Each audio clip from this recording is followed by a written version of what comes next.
Assalamualaikum warahmatullahi wabarakatuh. Kami dari kelompok 5 akan membahas terkait analisis implementasi program jaminan kesehatan nasional oleh BPJS Kesehatan di Indonesia. Dengan saya Dafar Faladian. Saya Aisyah, saya Ayuninda Dewi, saya Makan Suryadi, saya Didi Putri Kinanti, saya Putri Aspirati Anwar, saya Rifana Mambiro, saya Hanani Mihanatu. Baik, sebelumnya terima kasih. Assalamualaikum warahmatullahi wabarakatuh. Baik, jadi pada kesempatan kali ini kami dari kelompok 5 akan membahas terkait kebijakan pemerintah Badan Penyelenggara Jaminan Sosial Kesehatan di Indonesia melalui program JKN. Ini kita akan membahas beberapa topik pembahasan, yaitu pertama adalah pendahuluan, kemudian ada visi dan misi, tujuan dan manfaat, kelebihan, kekurangan, contoh kasus, serta kesimpulan. Masuk ke pendahuluan, kami persilakan. Jadi pelayanan publik pada bidang kesehatan merupakan tanggung jawab negara untuk memenuhi hak dasar warga negara. Salah satunya yang ada di Indonesia adalah BPJS pada UU Undang-Undang Nomor 24 Tahun 2011. Program yang ada di BPJS ini ada JKN. Tujuan yang ada di JKN ini adalah memberikan perlindungan kesehatan melalui sistem asuransi kesehatan sosial. Baik, setelah itu saya Aisyah dengan ibu akan tetap menonton bawah. Kemudian ada visi-misi.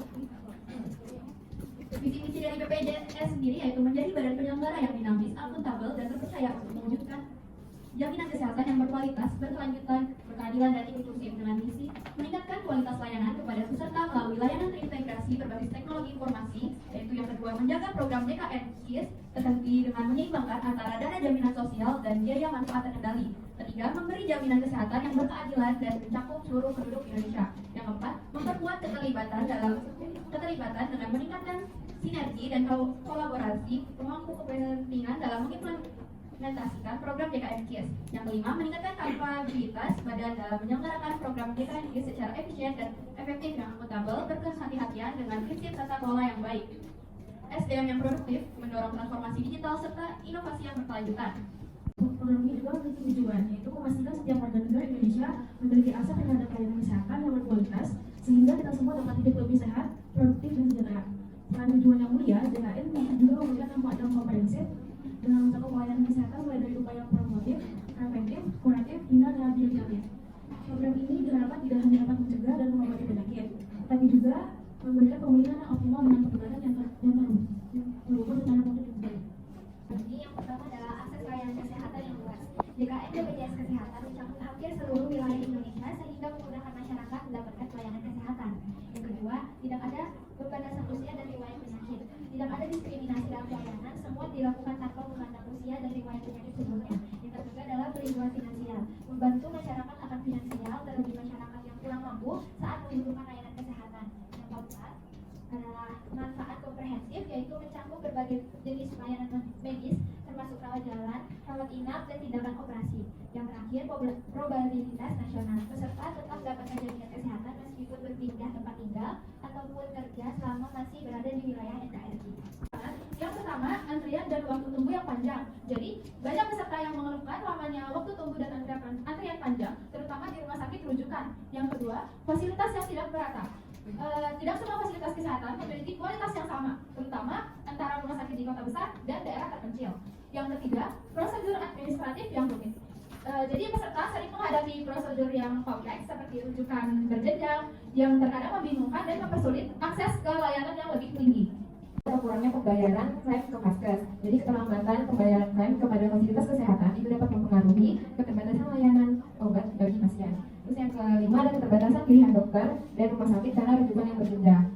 Nama Putri akan menjelaskan keterkaitan problematika politik dan money politik yang ada di program JKN ini. Meskipun tidak ada hubungan langsung dan eksplisit antara program JKN, Jaminan Kesehatan Nasional, dan politik uang, ada kemungkinan hubungan tidak langsung yang dapat dieksplorasi, seperti KPK menemukan kecurangan atau fraud senilai 35 miliar rupiah di 3 rumah sakit terkait klaim JKN. Modusnya adalah phantom billing atau tagihan fiktif tanpa layanan dan manipulasi diagnosis atau klaim berkelebihan dan tidak diperlukan. Misalnya ada klaim fisioterapi dan operasi ketan palsu. Salah satu rumah sakit di Jawa Tengah yang terlibat dengan fraud mencakup sebanyak 29,4 miliar rupiah.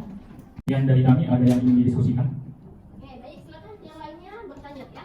Jadi berharap pada saat ada yang presentasi, jadi sudah mulai dilatih dari sekarang ya. Teman-teman ketika ada yang presentasi atau ada sharing, fokuskan ke sana. Karena ketika teman-teman fokus kepada presentasi, pasti menjawab atau menambahkan referensi, menyangga atau bertanya itu sudah pasti. Berbeda halnya kalau teman-teman hanya sit in tapi tidak kemudian fokus, pasti agak bingung apa yang mau saya tanyakan, ya. Oke, maka ini materinya menarik berkaitan dengan BPJS dan which is ini yang selalu kita hadapi saat ini. Silakan teman-teman yang ingin bertanya, ya. Sebenarnya perkenalkan saya Putri Zahra Putra. Gimana? Saya ingin bertanya mengenai tadi ada bagian kelebihan dari kebijakan BPJS itu tuh sudah layanan kesehatan itu sudah cukup luas. Tetap disebutkan bahwa hampir seluruh wilayah di Indonesia sudah mendapatkan kebijakan BPJS baru. Yang ingin saya tanyakan bagaimana wilayah-wilayah yang mungkin sekiranya belum tercakup dalam kebijakan BPJS dan bagaimana sih concern dari pemerintah menanggapi hal tersebut. Oke, sekian. Terima kasih. Wassalamualaikum warahmatullahi wabarakatuh. Sedangkan kelebihan itu ada disebutkan bahwa BPJS mengcover segala sesuatu termasuk juga operasi. Namun seperti yang kita tahu kalau operasi lasik seperti operasi lasik itu tidak di-cover BPJS. Bagaimana dengan proses? Terima kasih. Terima kasih pertanyaan. Pemaparan kebijakan dari kami, kurang dan lebihnya kami mohon maaf. Wabillahi taufiq wal hidayah. Assalamualaikum warahmatullahi wabarakatuh. Perkenalkan, saya Putri, izin menjawab pertanyaan dari Putri Zahratul terkait dengan kelebihan BPJS. Dengan pertanyaan, kelebihan BPJS itu sudah cukup luas sehingga semua wilayah sudah tercakup. Bagaimana wilayah yang belum tercakup BPJS dan bagaimana pemerintah bisa mengatasi hal tersebut? Untuk jawabannya, meski BPJS sudah luas, beberapa daerah terpencil masih sulit dijangkau. Untuk mengatasinya, pemerintah membangun fasilitas kesehatan, mengirim tenaga medis, membuat layanan kesehatan klinik, dan bekerja sama dengan puskesmas serta klinik lokal. Ini dilakukan agar BPJS bisa melayani seluruh Indonesia. Baik, selanjutnya saya Iva akan menjawab pertanyaan dari Dela. BPJS mengcover segala sesuatu, bagaimana dengan operasi lasik yang tidak tercover oleh BPJS? BPJS Kesehatan hanya menanggung perawatan medis yang bersifat esensial atau berkaitan dengan penyelamatan jiwa, pencegahan, pemulihan kesehatan atau fungsi fisik dasar. Jadi untuk masalah penglihatan, BPJS hanya menanggung perawatan medis terkait dengan penyakit mata yang lebih serius seperti katarak atau glaukoma, tetapi tidak untuk prosedur yang ditujukan untuk kenyamanan seperti lasik. Sekian penyampaian materi dari kami, kurang dan lebihnya kami mohon maaf. Assalamualaikum warahmatullahi wabarakatuh. Terima kasih.